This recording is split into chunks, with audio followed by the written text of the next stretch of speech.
All right, guys, I'm going to show you how to turn in work if you've done the paper version and you want to attach it to your Google Classroom. This is how you're going to do it. So you're going to click whatever assignment it is that you're turning in. All right, so here you have your work. It says that this one's missing. This is from last week. Okay, so right here it says add or create. So I'm going to click on add or create, and I'm going to do a file. No, I'll do a document, a new document. So we create a new document. It's loading. Then it's going to take you to your Google Drive. Let it load. I'm going to put that over there.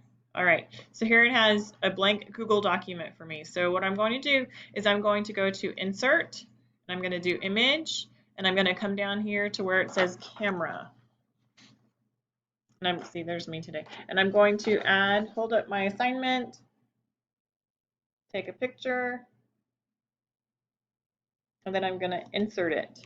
And there you go. My work has been inserted into my Google Classroom, or at least this document. And I can make it bigger so Ms. Thompson can see it. You can turn it. Right here, we can turn it if you want to make it the right way. And then I'm going to go turn in. Okay, so it's going to say, hey, are you ready to turn in your work? And you say turn in. And you wait for it. You have to wait for it to turn in. So here we have it's been turned in. If you look and you click on this assignment that you created, okay, so you have it, and there's your assignment that's been in there.